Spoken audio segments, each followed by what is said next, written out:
precision. I am control.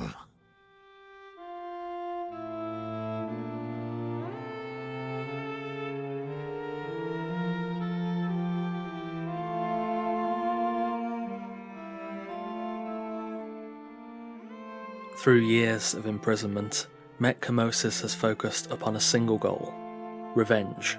Revenge against the twisted plans of Tothamon, whose grasp of power over the Black Ring of Stygia had doomed Mek to the grim exile he has resided within for so many years. Over that time, he has seen countless prisoners come and go. Before him, he has seen the pitiful whims of lesser men play out, yet none could break free of the Giant King's strange magic.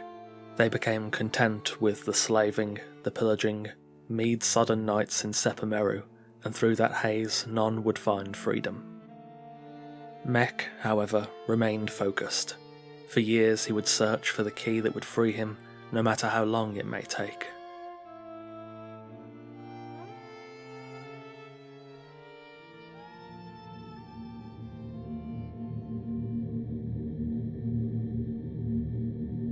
As Kurak's cult wormed its way through the Exiled Lands, Mek finally saw the key to his own freedom. Through vicious sacrifice he grew his own power even further, seeking to work against Kurak, to free himself from the bracelet clamped mercilessly upon his wrist. Over months he sought out the source of Kurak's power. Between the wafts of lotus smoke and memories of blood, he saw Kurak communing with a dark figure. Doom was coming to the Exiled Lands, and Mek sought to stop it, if only for his own selfish gains.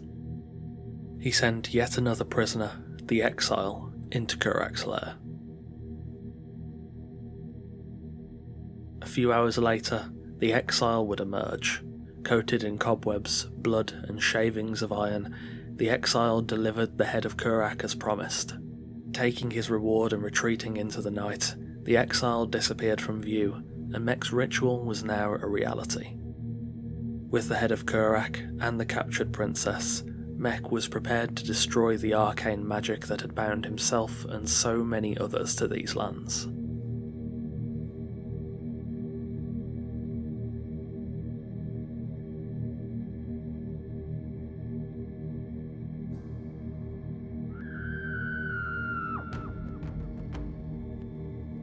The quiet of night was broken by the screams of the princess. Mek, dagger in hand, began to recite his final incantations. The Khitan mercenaries watched on from the sidelines, eager to see their hard work come to fruition. The arcane beam emanating from the altar pulsed with power. It had drawn many prisoners to the spire, including the Exile, who had made this ritual possible. It shone radiantly against the eclipse-ridden sky, and though the ritual was now underway, it would still call out to one more person. Trudging through the sands nearby, Conan the Barbarian was drawn by the ebb of the beam. Following the stench of sorcery, he was lured further by the distant screams of a woman, and with sword in hand, he sprinted to stop whatever vile act was happening. Arriving at the spire, Conan's eyes fell upon a familiar scene. Heathenous sorcerers conducting some vile ritual, and as another scream arose, Conan knew the time to act was now. He cleaved through the camp, laying waste to its pitiful guard towers and wooden palisades. Some Khitan mercenaries fled, others fell beneath the blade. Mek's focus was thrown, leaping aside to see a black-haired barbarian cutting through his ranks. Before he knew it, the barbarian was upon him too.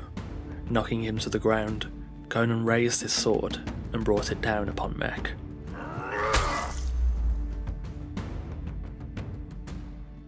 That same sword cut through the ropes holding the princess to the altar, and with a grimace of disdain to the fallen sorcerer, Conan guided her safely into the night.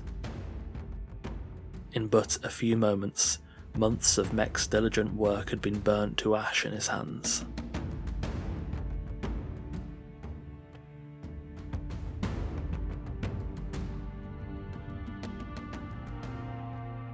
Conan returned with the princess to the Waterside Tavern in Sepameru. Now free, the princess reveals herself as the daughter of a king whom had indebted himself to Toth Amon. She was traded to Toth to settle the accounts between her father and the sorcerer, and for currently unclear reasons, she too has been relegated to the Exiled Lands. She intends to stay by Conan's side for the foreseeable future, but given the prestige of her royal blood, she will undoubtedly play a factor in the future events, especially as conflict continues to brew on the horizon. Hours after the slaughter, as the eclipse faded and sunlight once again began to crest over the sandy mountains, the surviving Khitan mercenaries returned to the ruins of the spire. The guard towers were shattered, the altar ruined, coated in blood and scorch marks. Between the embers and the ruins, though, the exiles found something they didn't expect: the still living head of Mek Kamoses. Placing him carefully into a woven basket, Mek found this turn of events as something of little concern, merely a delay in his grand plans. The loss of his body is little more than inconvenience, and his Khitan mercenaries are doubtless searching for a way to grant Mek Kamoses a new body. If they are incapable of doing so, Mek may once more require the help of the exile in the future. However, for now, Mek Kamoses has suffered yet another setback on his plight for freedom and revenge. It may be months or even years before he is able to gain a body, but should he do that, his plans will continue. Until then, the grim rules of fate will dictate that Mek will remain little more than a helpless, severed head, guarded by the final remnants of his Khitan mercenaries. Thank you for watching, and of course a massive thanks to our wonderful, esteemed coffee cultists for continuing to support the channel over on Patreon. Mek's story is far from complete, but with war coming to the Exiled Lands, his plans are at a near standstill. This is not the last we'll see of the purple-hooded sorcerer, and a showdown between Mek and Toth Amon is doubtless still on the cards. The Age of War will bring a whole new story to the Exiled Lands, so keep an eye out for those lore videos coming in the future. Again, thanks for watching, take care, and I'll see you soon.